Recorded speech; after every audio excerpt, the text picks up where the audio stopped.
Gus Thompson collapsed against the cold, damp wall of the storage room, the metallic taste of blood filling his mouth as he gripped a heavy pipe wrench with trembling hands. Outside, the muffled roar of the Fall Harvest Festival sounded like a funeral dirge. The very neighbors he'd served for 40 years now, cheering for the man who had just shattered Gus's life. In his pocket sat a recording that could end the mayor's career, but it was useless now. The mayor's personal security had done more than just lock the doors. They had delivered a final, soul-crushing ultimatum that left Gus paralyzed in the dark. "He's in the medical facility, Gus," the mayor had whispered, his face a mask of polished cruelty. One word on that stage, and the doctor doesn't make it through the night.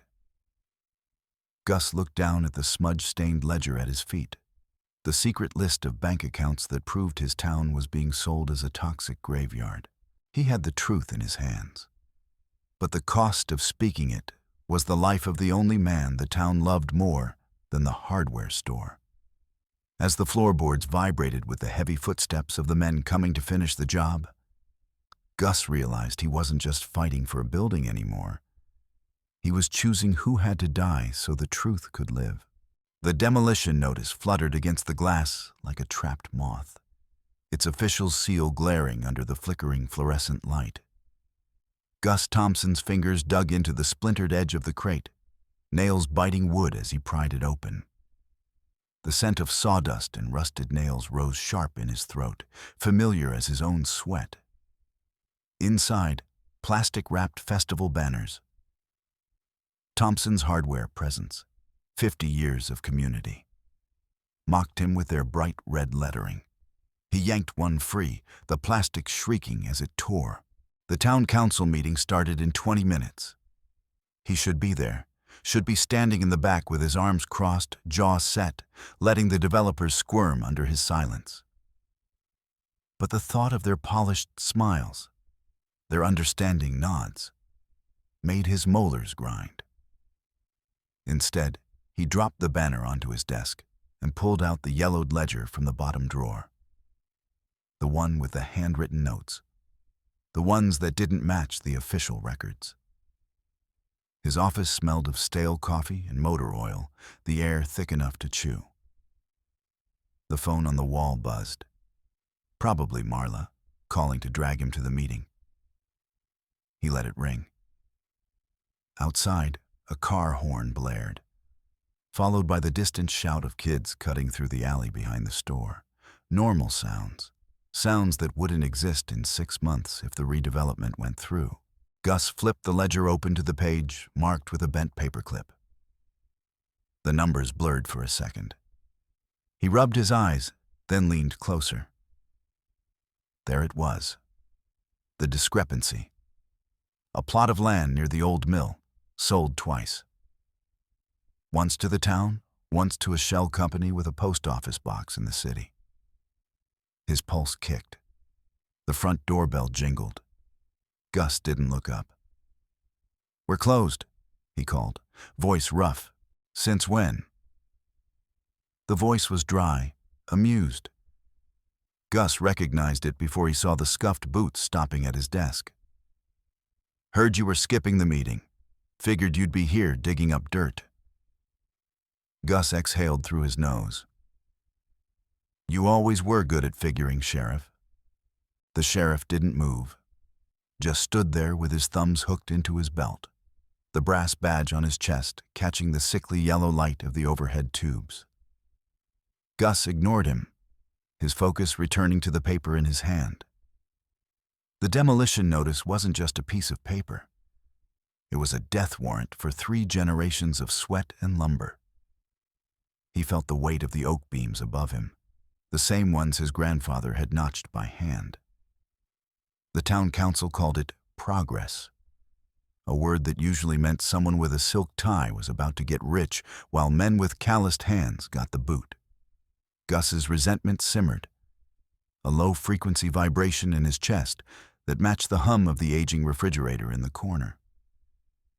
He gripped the crowbar tighter, the cold iron a comfort against his palm. They wanted his land, his legacy, his dirt. They wouldn't get it without a splintering fight. The town council meeting was likely in full swing by now, a theater of choreographed nods and pre-approved motions.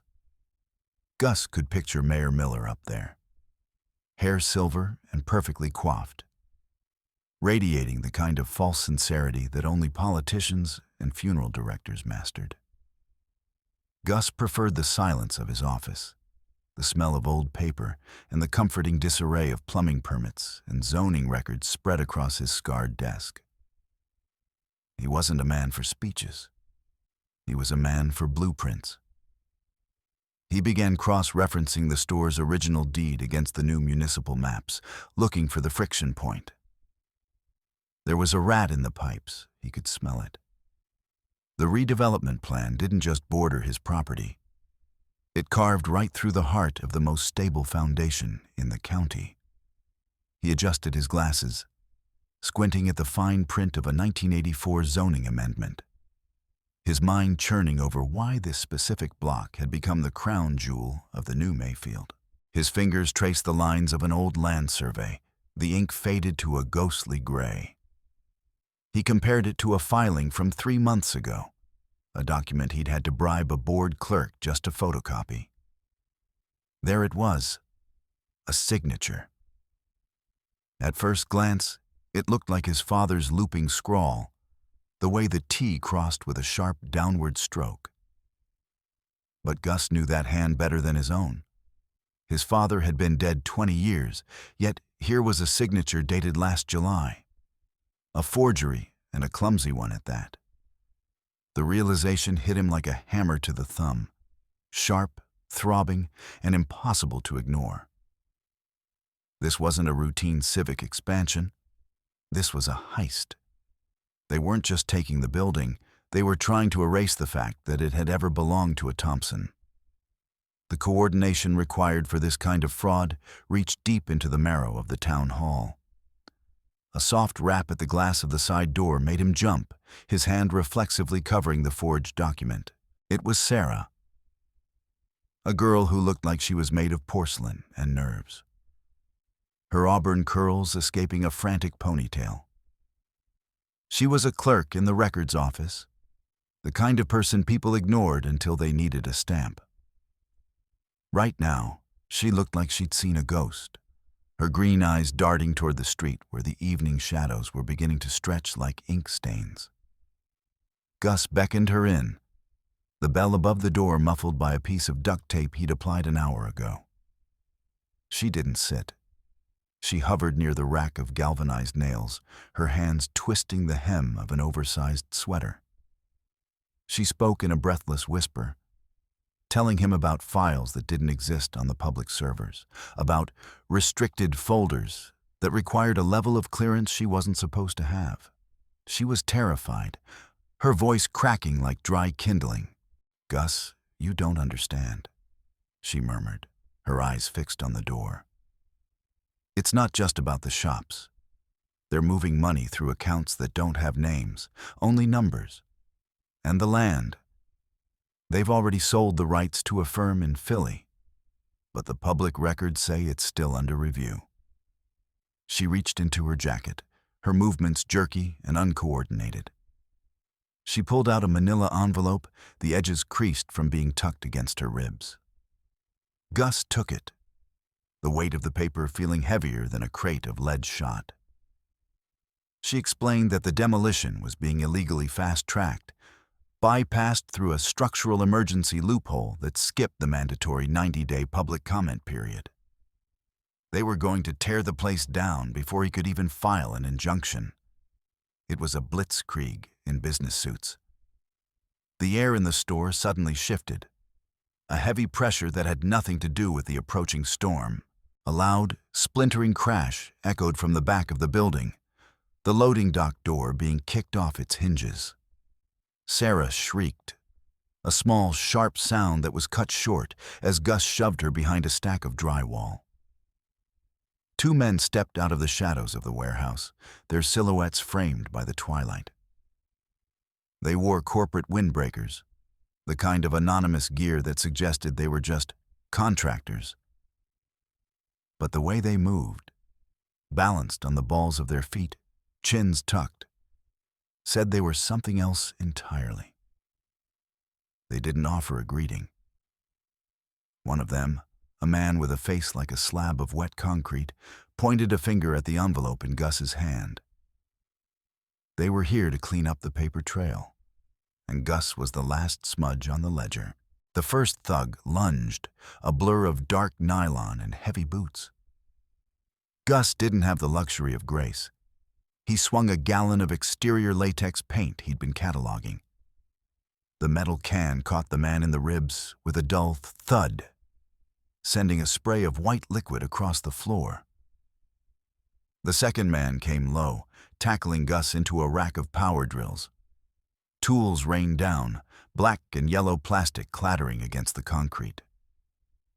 Gus groaned, his old bones protesting the impact, but the adrenaline was a hot needle in his veins. He grabbed a heavy pipe wrench from a display hook, swinging it in a wide, desperate arc that forced the attackers back.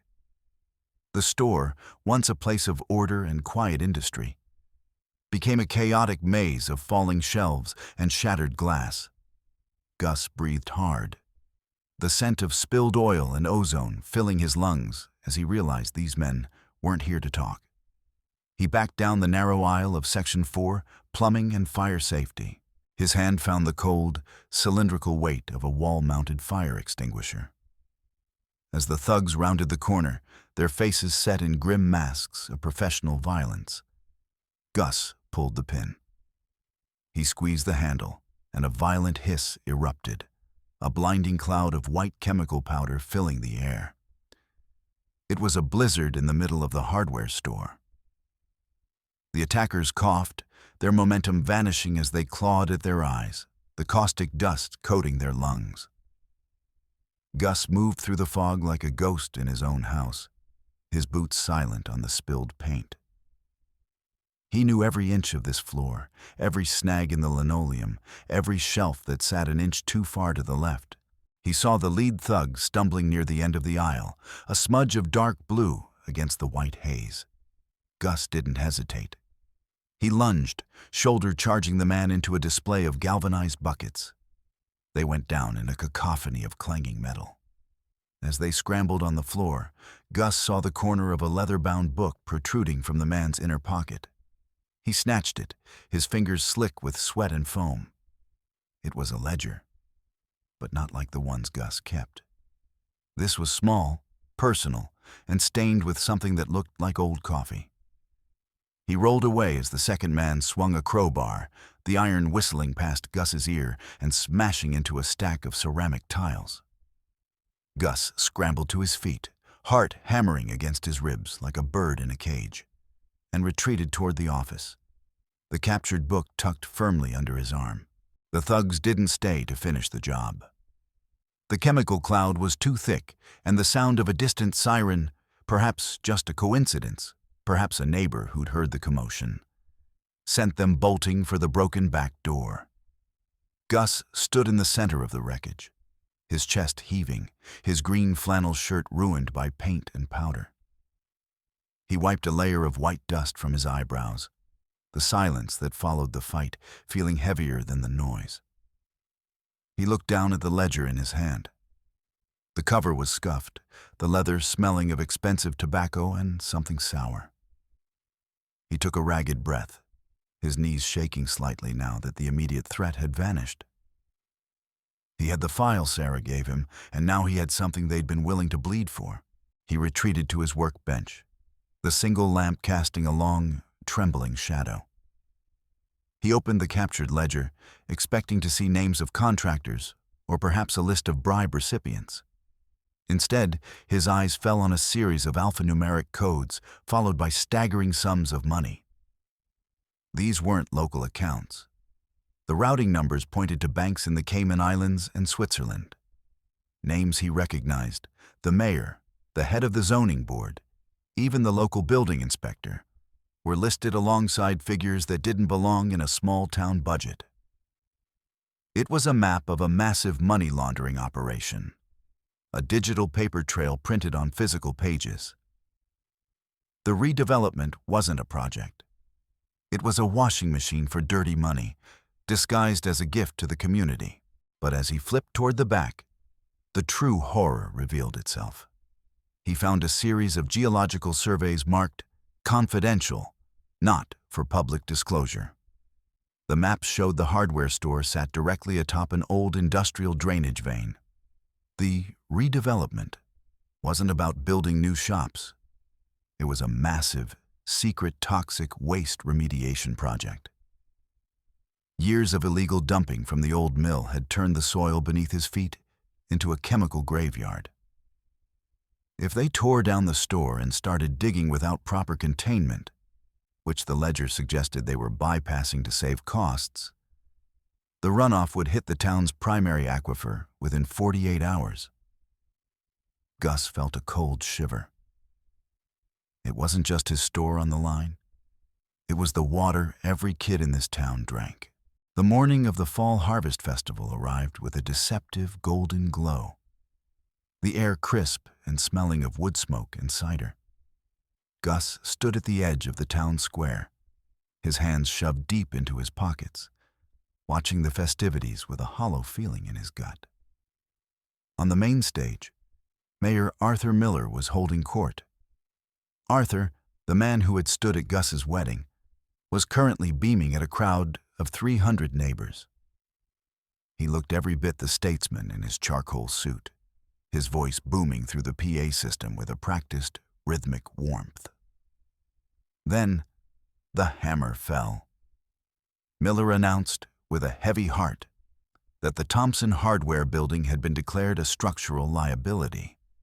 He cited an emergency engineering report claiming the foundation was a ticking time bomb that required immediate condemnation for public safety. Gus saw the looks of pity from the crowd, the way people avoided his eyes as if his misfortune were contagious. Gus didn't waste time with a public scene.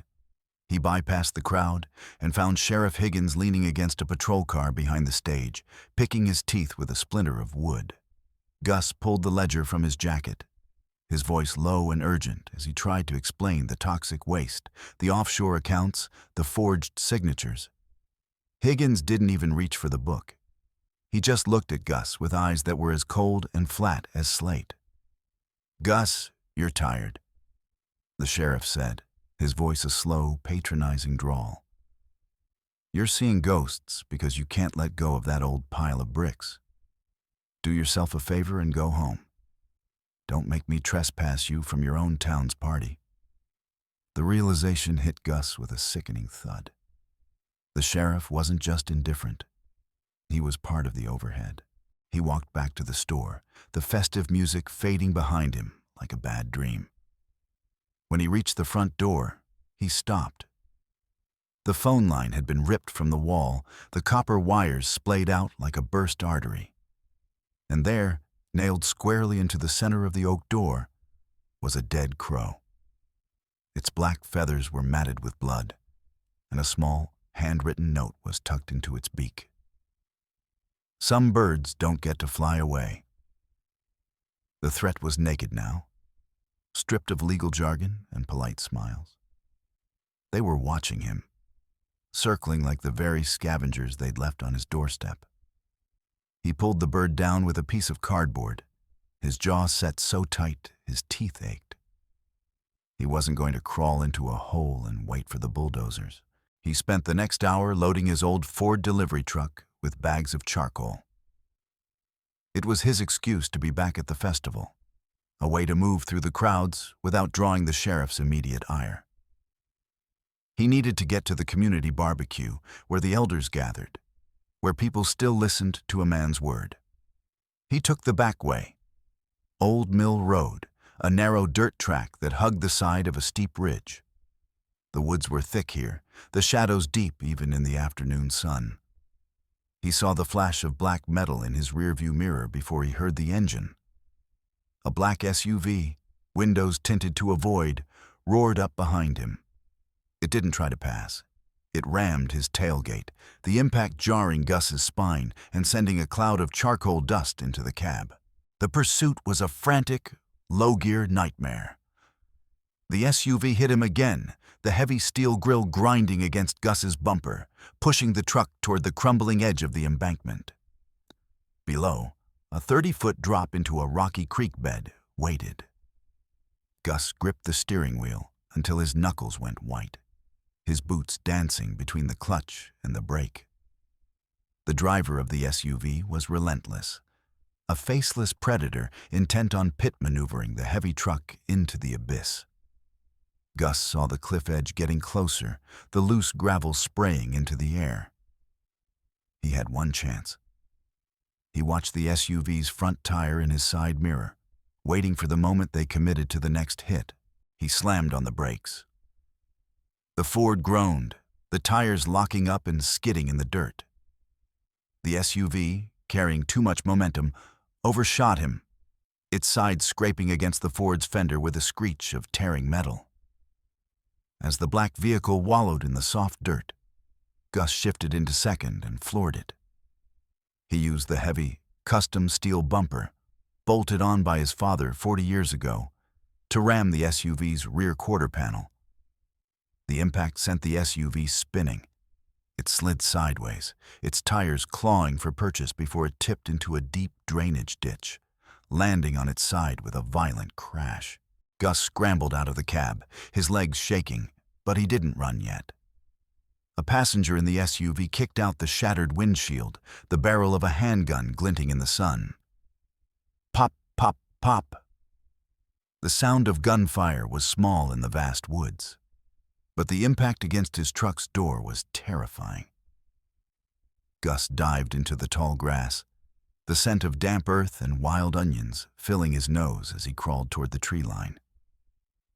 Bullets whistled through the brush, snapping twigs above his head. He reached the safety of a thick oak, his heart thundering. He looked back and saw his truck, his livelihood, sitting idle on the road, while the men in the ditch struggled to free themselves from the wreckage. He didn't keep running.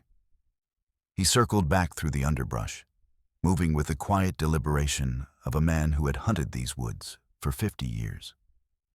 He reached a blind spot behind the overturned SUV. The men were shouting, one of them clutching a bloody arm. Through the broken rear window, Gus saw a high-end leather briefcase that had popped open in the crash. A document had slid out, caught against the headrest. In bold, professional typeface, it bore the name of a Philadelphia development firm. But it was the signature at the bottom that stopped his breath. The handwriting was identical to the forgery he'd found earlier. A looping, archaic script that belonged to Daniel Miller, the mayor's brother. The man who had allegedly died in a house fire a decade ago.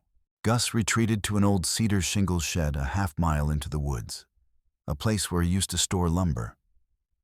He sat on a pile of moth-eaten tarps, the document he'd managed to snag during his retreat clutched in his hand. It wasn't just a contract. It was a ghost story. The Philadelphia firm was a shell, a hollow vessel created to funnel the remediation funds back to a private trust. Daniel Miller wasn't dead. He was the shadow architect, the silent partner in his brother's corruption. The structural emergency was the final piece of the puzzle, a way to bury the toxic evidence and the dead brother's involvement under 10 tons of new concrete. He knew he couldn't go back to the main roads. The sheriff's deputies would be thick as flies. He moved through the drainage culverts and the back lots of the industrial district, reaching the edge of the town square just as the sun began to dip behind the mountains, staining the sky a bruised purple. He spotted Sarah near the popcorn stand, her face pale and drawn. He pulled her into the shadow of a brick alleyway, his hand over her mouth until she realized it was him. He told her everything: the SUV, the brother, the ghost company. Her eyes went wide, the green reflecting the distant festival lights. "Daniel Miller?" she whispered. "But the funeral? There was a casket." Gus shook his head. Empty, most likely, or filled with bricks. Arthur needed a way to keep his brother's hands clean while they built the machine. They looked toward the center of the square. The PA booth was a small, elevated platform draped in bunting, currently guarded by two men who didn't look like local volunteers. They were the mayor's personal security, the same kind of corporate muscle that had trashed Gus's store. Gus felt the weight of the ledger in his jacket. He didn't have a lawyer, and he didn't have the police. He had a microphone and a town full of people who were about to be poisoned. He looked at Sarah, his jaw setting. "We're not going to a judge," he said, his gravelly voice dropping to a determined rumble. "We're going to the people. I'm going to hijack that stage." He stashed the ledger in a secret tool compartment beneath his truck's floorboards. He'd managed to retrieve the vehicle after the gunman fled, and began the long, slow crawl toward the sound booth. The 48-hour clock was a physical weight on his shoulders. Every minute that passed brought the bulldozers closer to the aquifer. He watched the mayor step back onto the stage for the evening keynote, the man's smile bright under the stage lights. A predator in a perfect suit. Gus knew this was his only shot. If he didn't broadcast the truth now, the evidence would be ash by morning, and Mayfield would be a graveyard with a new shopping mall. The air inside the hardware store felt different when Gus returned to grab his heavy-duty wire cutters. It felt like a tomb. He hadn't been inside for more than 5 minutes when the sound of heavy boots on the front porch made him freeze. It wasn't the thugs this time. It was a group of men in yellow safety vests, carrying clipboards and rolls of plywood. A safety inspection team, led by one of the mayor's chief henchmen. They didn't ask for permission. They began hammering, the rhythmic thud, thud, thud of nails into wood echoing through the aisles. They were boarding him up, sealing the windows, turning his legacy into a crate. Gus ran for the door, but the heavy crossbar was already being dropped into place from the outside. He was trapped. He stood in his office, listening to the screech of drills and the shouting of men as they turned his world into a dark box. Outside, the low rhythmic throb of a diesel engine signaled the arrival of the demolition equipment. They weren't waiting for the 48 hours. They were starting now, under the cover of the festival's noise. Gus paced the small room, his knuckles cracking, his mind searching for a joint, a brace, a way to break the frame. Then, a scratching sound came from the ceiling. A ceiling tile shifted, and Sarah dived through, landing in a heap of dust and tangled auburn hair. She had crawled through the old ventilation shaft from the roof, her clothes torn and her face smudged with soot. She didn't say a word at first, just reached into her jacket and pulled out a small digital recorder. Her hands were shaking so hard she almost dropped it. "I got it," she whispered, her voice brittle. "I sat in the outer office while they thought I was filing. I heard him, Gus. I heard Arthur."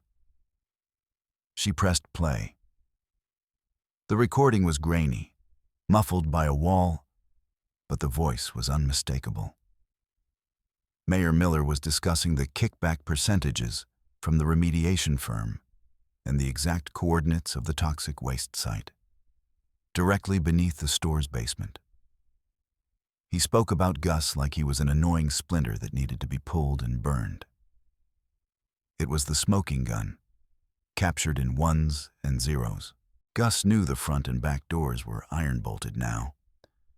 He grabbed a flashlight and beckoned Sarah toward the back of the store, past the rows of sagging shelves. "The basement," he grunted. "There's an old coal chute that hasn't been used since the 50s.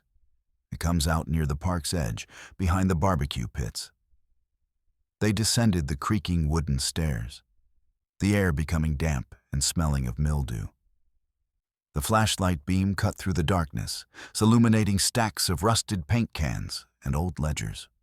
Gus moved with purpose, his boots heavy on the packed dirt floor, searching for the rusted iron handle of the chute.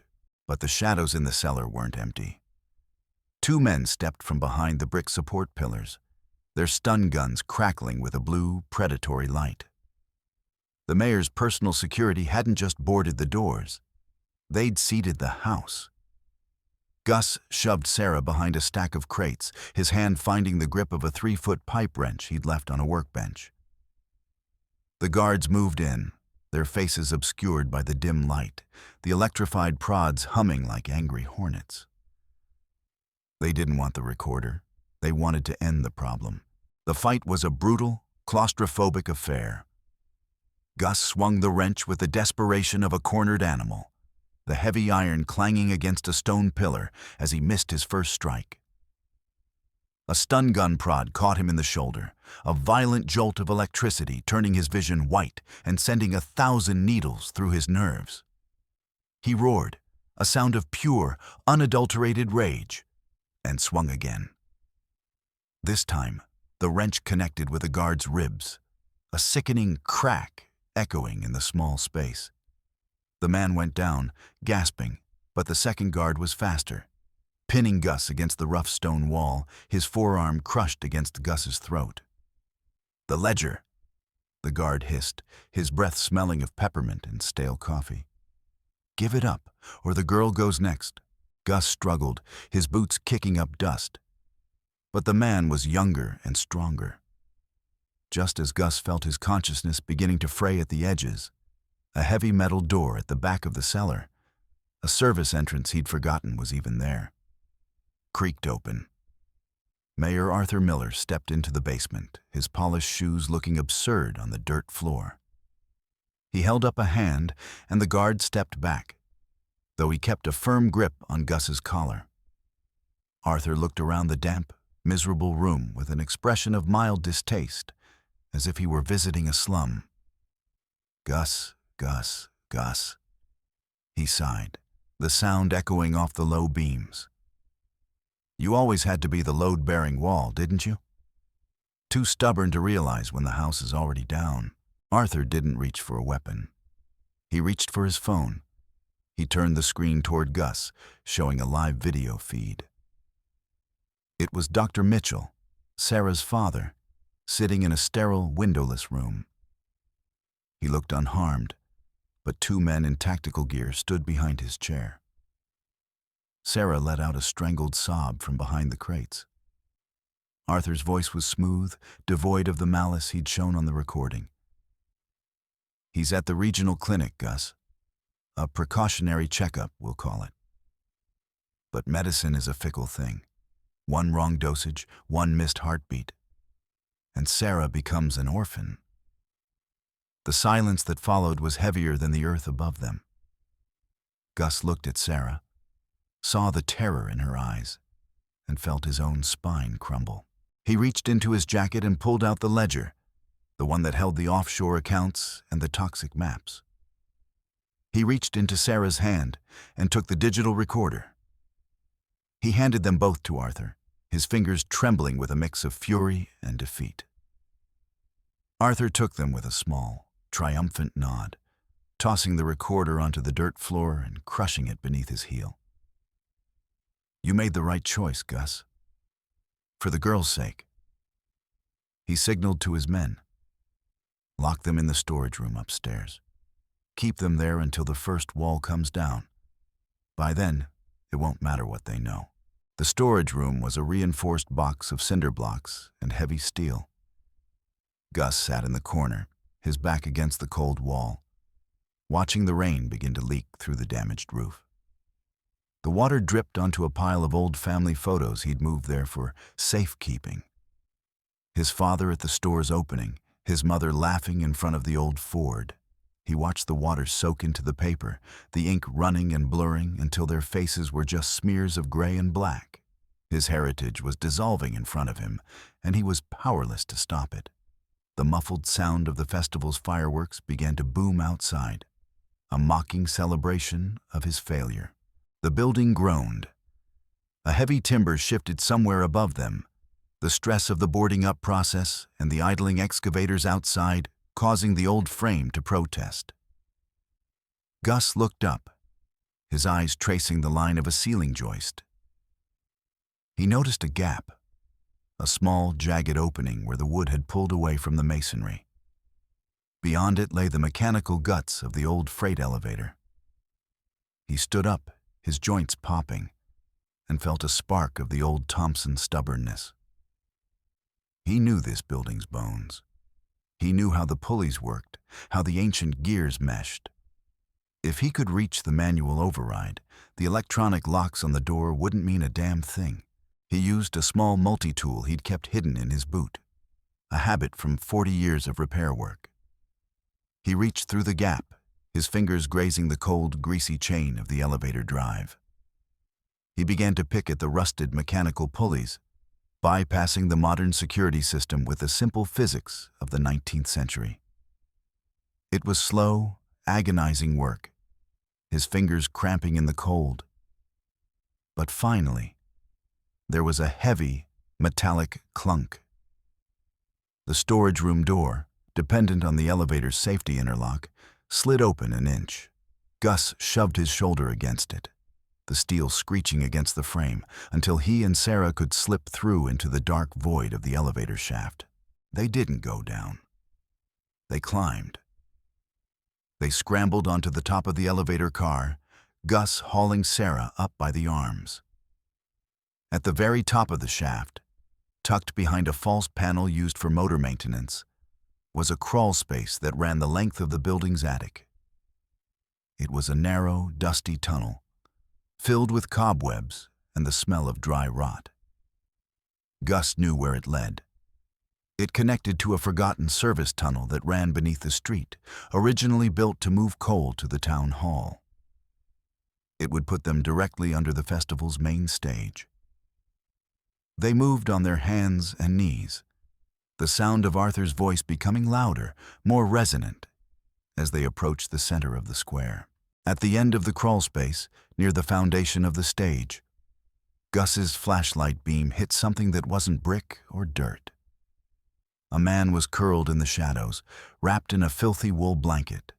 He was gaunt, his eyes wide and yellowed, his beard a tangled mess of gray. Gus froze.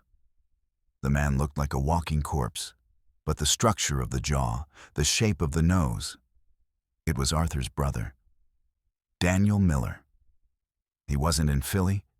He was being kept like a dog in the dark, a living piece of evidence hidden where no one would ever look. Daniel whimpered, shielding his eyes from the light. He spoke in a fractured, rhythmic mutter about the plan and how Arthur had promised him a way out. But then the doors were locked from the outside. Gus leaned in, his voice a low, commanding rumble. "Daniel, listen to me. Arthur isn't bringing you out. He's about to drop 10 tons of brick on this hole with you in it. He's erasing the project, and he's erasing you." The man's eyes cleared for a second, a spark of pure, primal terror igniting in the dark. Gus told him about the demolition, about the structural emergency that was really a funeral for a brother. It was the ultimate betrayal.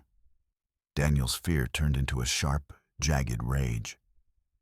He grabbed Gus's arm, his grip surprisingly strong.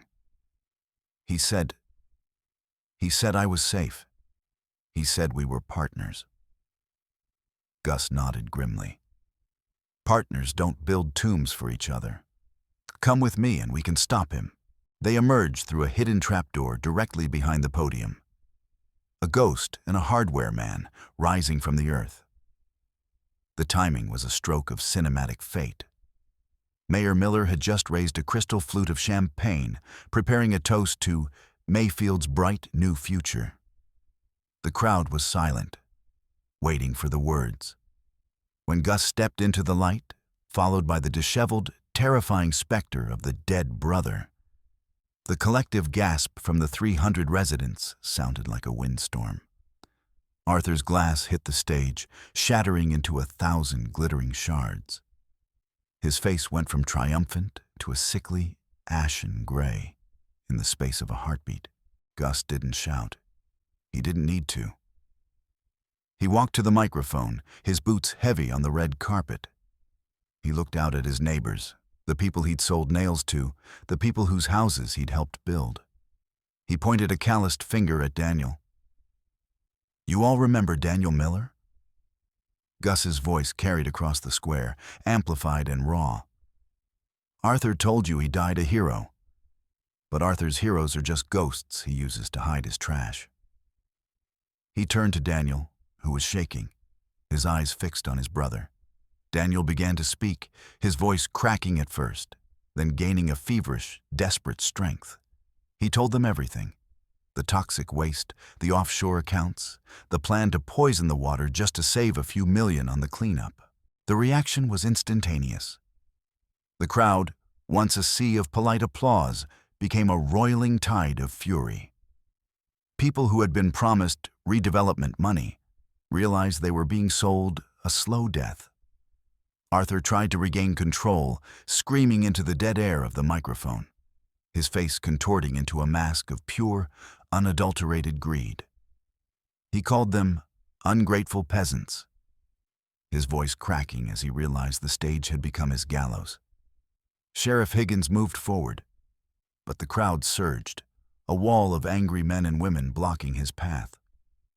The sheriff looked at the mayor, then at the mob, and slowly reached for his handcuffs. He wasn't a hero. He was a man who knew which way the wind was blowing. The aftermath was a blur of blue lights and shouting. Gus made sure Sarah's father was released, the man appearing on the square an hour later, shaken but alive. The demolition was halted by a federal injunction within the hour.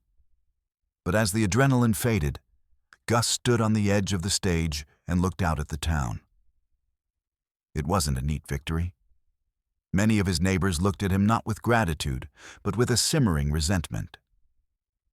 They had seen the dollar signs in Arthur's lies, and Gus had taken that dream away. The town was fractured. The trust that had held it together for a century shattered along with Arthur's champagne glass. The first snow of the season began to fall, the white flakes drifting through the holes in the hardware store's roof where the safety team had been too hurried. Gus stood in the center of his shop, the silence thick and heavy. He looked at the cracks in the walls, the ruined inventory, the mud tracked across the floor. He was the guardian of a graveyard now. He had saved the water, and he had saved the soul of the town, but he had lost his peace. He picked up a rusted wrench from the floor, rubbing the cold metal with his thumb. He was a Thompson, and Thompsons didn't fold.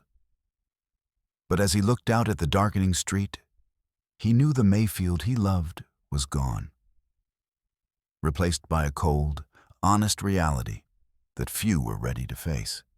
He sat on a crate of nails, a weary sentinel in a world that had lost its innocence, but kept its life.